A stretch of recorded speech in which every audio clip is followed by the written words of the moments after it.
नेहमी 1 रुपयात पीक विमा या योजनेचा गवगवा करतं, त्याचं श्रेय घेतं. अध्यक्ष महोदय, 2023 पासून योजना लागू झाली.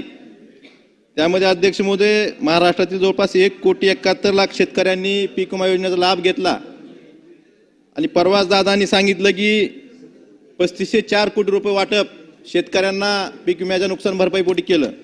अध्यक्ष महोदय, आपल्या माध्यमातून सरकारला मला लक्षात आणून द्यायचं आहे की आपण 2023 मध्ये 8,019 कोटी रुपये हप्ता हा विमा कंपनीला दिला होता किंवा देणार आहोत, परंतु त्याच्या बदल्यात फक्त 3,035 कोटी एवढीच नुकसान भरपाई कंपन्याकडनं शेतकऱ्यांना मिळालेली आहे. अध्यक्ष महोदय, लोकसभेची आचारसंहिता चालू असताना मोदी सरकारने एक परिपत्रक काढलं महाराष्ट्रासाठी आणि त्या परिपत्रकानुसार महाराष्ट्रातल्या बऱ्याच शेतकऱ्यांना नुकसान होतंय. ज्या महसूल मंडळामध्ये 25% जास्त नुकसान भरपाईच्या सूचना आलेल्या आहेत, ह्या महसूल मंडळासाठी नुकसान भरपाईचे वेगळं सूत्र त्या परिपत्रकानुसार दिलं आहे. आणि धाराशिव जिल्ह्यापुरता विचार करायचा झाला अध्यक्ष महोदय, तर 57 पैकी 32 महसूल मंडळं ह्या केंद्र सरकारच्या परिपत्रकामुळं नुकसान भरपाईपासून वंचित राहिलेले आहेत, ते शेतकरी वंचित राहिलेले आहेत. अध्यक्ष महोदय, आपल्या माध्यमातून सरकारला मला एवढीच विनंती करायची आहे की हे केंद्र सरकारचं जे शेतकऱ्याला अन्यायकारक परिपत्रक आहे, हे पूर्ण महाराष्ट्रातील शेतकऱ्यांसाठी अन्यायकारक आहे. हे मागं घेण्यासाठी सरकारनं प्रयत्न करावेत आणि शेतकऱ्यांना पीक विमा मंजूर करून देण्यात यावा.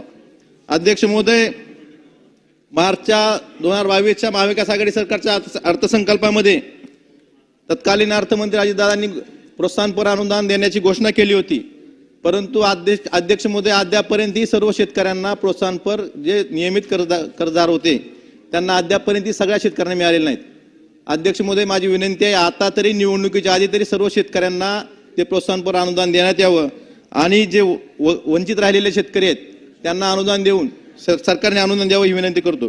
अध्यक्ष महोदय, 16 सप्टेंबर 2023ला मराठवाड्यासाठी एक विशेष बैठक मंत्रिमंडळाची संभाजीनगरला झाली.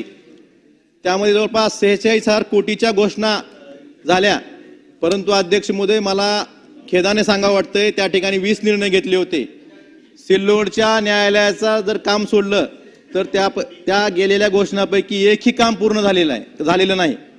त्यामुळे फक्त घोषणा करण्यापेक्षा ह्या कामाची अंमलबजावणी कशी होईल यासाठी सरकारनं लक्ष द्यावं ही अध्यक्ष महोदय आपल्या माध्यमातून सरकारला विनंती आहे.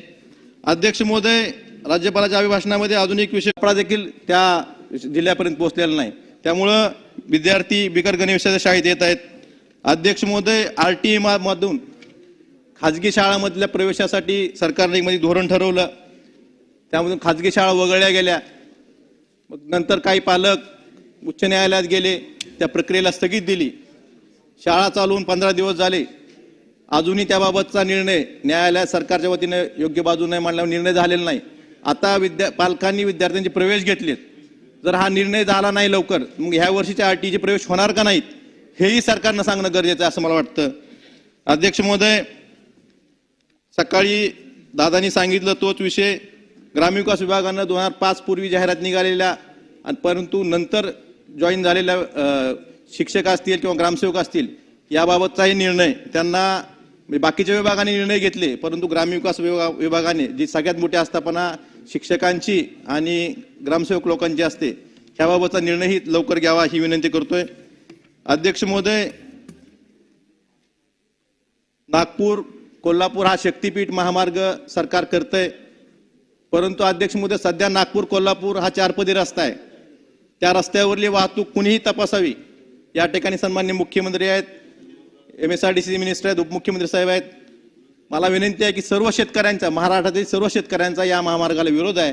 ते 86,000 कोटी तुम्ही आमच्या मराठवाड्याच्या हक्काच्या पाण्यासाठी जर दिले तर आमचा दुष्काळ मिटेल आणि शेतकऱ्यांच्या आत्महत्या थांबतील. त्यामुळं शक्तीपीठ महामार्ग रद्द करून त्या ठिकाणी तोच निधी, त्या शासनाकडे निधी असेल तर तो निधी आमच्या हक्काच्या पाण्यासाठी द्यावा एवढीच विनंती करतो आणि माझ्या शब्दांनी विराम देतो. धन्यवाद अध्यक्ष महोदय.